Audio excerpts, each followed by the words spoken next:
and I don't even care if anyone calls me a Sally, because I'm a snail and I never gonna fail.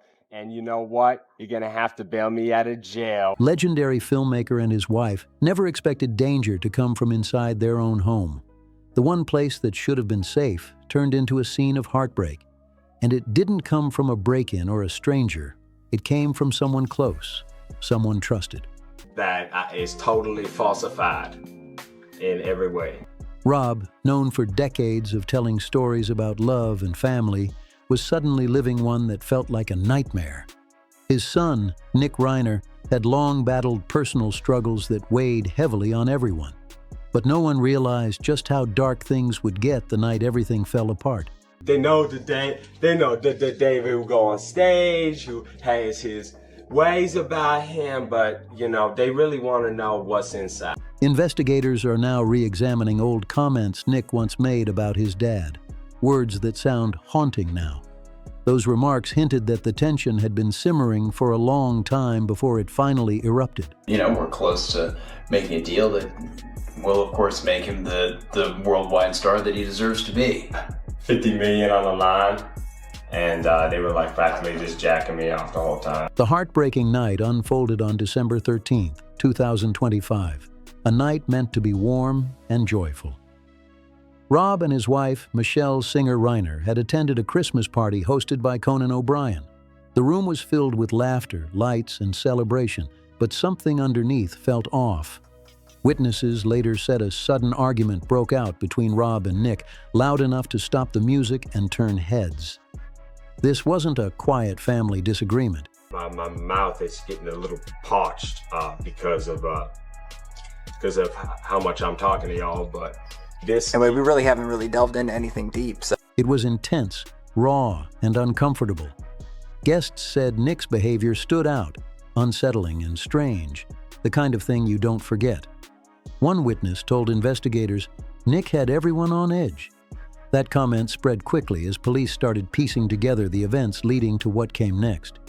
Rob tried to keep calm, refusing to let things explode in public. Michelle stayed by him the whole time, steady and composed. When they finally left the party, it didn't look rushed. It looked like two parents trying to protect their family and handle something privately before it went too far. Later that same night, Rob spoke on the phone with Eric Idle, and everything seemed normal. Eric said Rob sounded cheerful, focused on creative plans for the long-awaited Spinal Tap sequel. No signs of fear or tension, just excitement about the future. But privately, Rob had confessed something chilling to close friends. He was afraid of his own son, not out of anger, out of genuine fear and helplessness.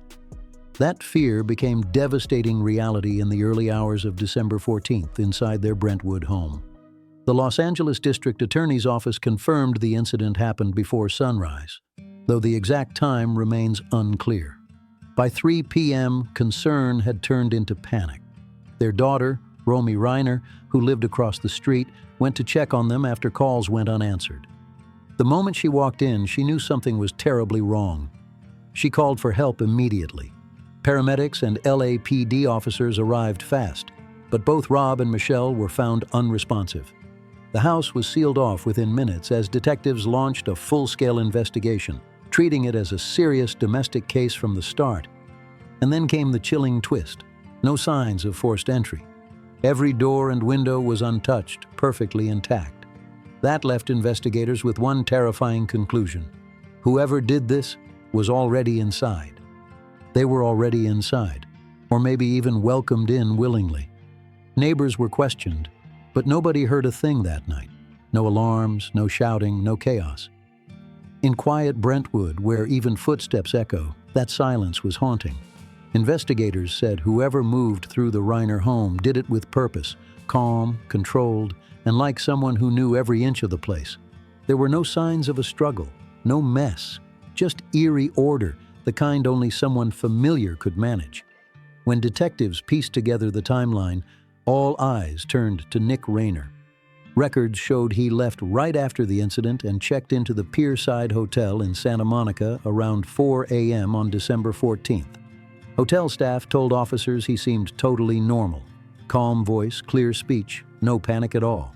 But once Nick checked out, police searched his room and found evidence linking him directly to what happened back in Brentwood. That discovery locked him into the critical hours of the investigation. His stay was short, just long enough to rest, then gone again.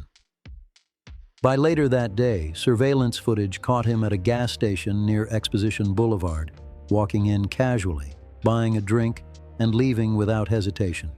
He didn't look nervous or rushed, just calm and collected, like nothing had happened. That cool behavior clashed hard with what investigators believed had already gone down. By 9:15 p.m., police tracked him near Exposition Park, close to the USC campus. Patrol cars moved in quietly, surrounding him in a tense but controlled standoff watched by stunned bystanders. Nick didn't run or resist. He stood still, followed every order, and within minutes, it was over. Cuffs clicked, and silence fell again. By the end of that night, detectives weren't guessing anymore. They were connecting dots. A family argument, an eerily quiet house, no forced entry, a quick disappearance, and a cold trail stretching from Brentwood to Santa Monica. Still, one haunting question lingered. What exactly happened inside that house? That's when the case shifted gears. Once the home was sealed, forensic teams swept through every inch, methodical, relentless, searching for answers hidden in silence. With no cameras and no clear timestamps, they relied on science alone.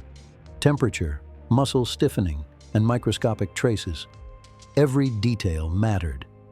The question driving everything: when did Rob and Michelle Reiner lose their lives? The coroner's results were chilling. Both had passed during the early morning hours, almost 12 hours before they were found. That lined up perfectly with what detectives already suspected. It all happened during the quietest stretch of the night, while the entire neighborhood slept peacefully, unaware that tragedy was unfolding just steps away. Then came the forensic shock. Both victims had multiple sharp force injuries, meaning the attack was close, personal, and relentless. These weren't distant strikes or accidents. They were face-to-face blows delivered with precision and fury. The sheer number of injuries left investigators speechless. This wasn't over fast. It lasted longer than anyone could have imagined. From a legal standpoint, repetition meant intent, a choice to continue instead of stop. The findings pushed prosecutors to charge Nick Reiner with 2 counts of first-degree homicide, 1 for each parent. In California, that's the most serious charge possible, reserved for deliberate acts. But it didn't stop there. Special circumstances were added for multiple victims, instantly escalating the case to the highest legal tier allowed under state law. This wasn't just procedural. It changed everything. The charges now carried the most severe consequences imaginable. And the city of Los Angeles was left in shock, wondering how a beloved Hollywood family could crumble in such a devastating way. If convicted, Nick Reiner could face life in prison without parole, or even the harshest penalty the court allows. The Los Angeles District Attorney's Office made it clear this was their strongest possible charge, built on rock-solid forensic evidence and a timeline they fully trusted. What began as a family tragedy had now become one of LA's most high-profile legal battles in years. By this stage, investigators had everything: a locked timeline, a clear cause, and undeniable physical proof of close, sustained contact. When Nick appeared before the judge for the first time, the weight of it all hit like a storm. The courtroom was cold, silent, and tense, every eye locked on him. On December 17, 2025, Nick Reiner was escorted into a Los Angeles courtroom for his initial hearing, the moment this quiet Brentwood mystery officially turned into a full-blown courtroom showdown. From that moment on, every single word spoken became part of the permanent record. The hearing was completely sealed off. No cameras, no live feed, no broadcast.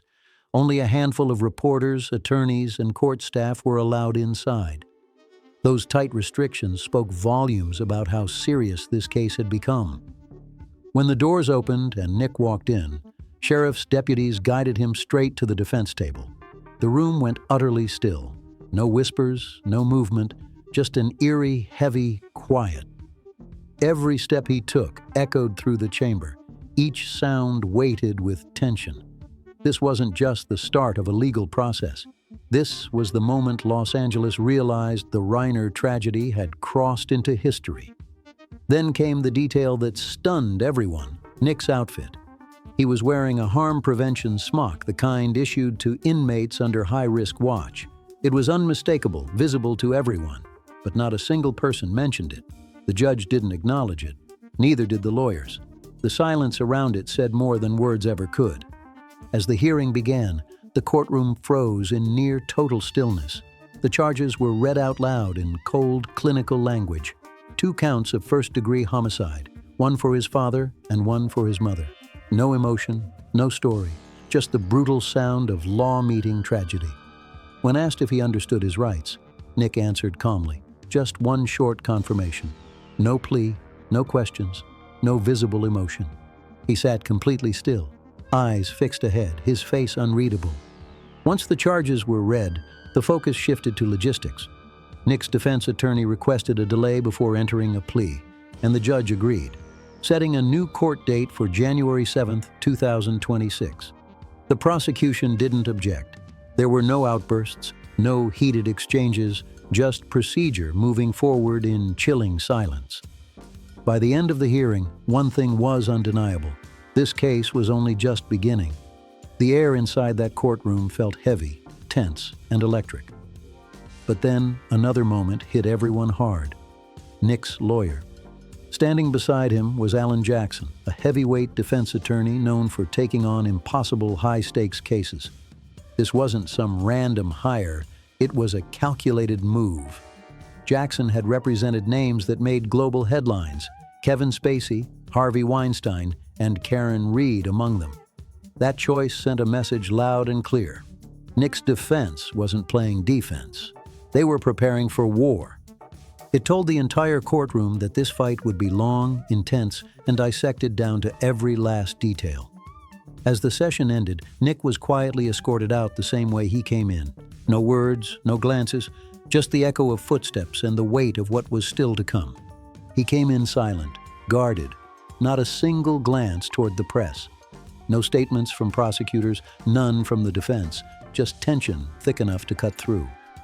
Inside the courtroom, reporters whispered in disbelief, trying to process what they'd just witnessed. Minutes later, the room emptied out, but outside, the story exploded. By that afternoon, one burning question took over headlines. Who was paying for Nick Reiner's defense? Legal insiders knew the truth. A double first-degree homicide case with special circumstances could drag on for years. Between expert witnesses, forensic specialists, and endless pre-trial motions, costs skyrocket fast, sometimes hitting over $1 million before a trial even begins. But here's where it got strange. Nick had no known career or steady income. So how was this high-powered legal machine being funded? Theories started flying immediately. Some quietly claimed that money from the Reiner family estate could be covering the bill, adding yet another uneasy twist to a case already bursting with tension. Soon, the debate turned fierce.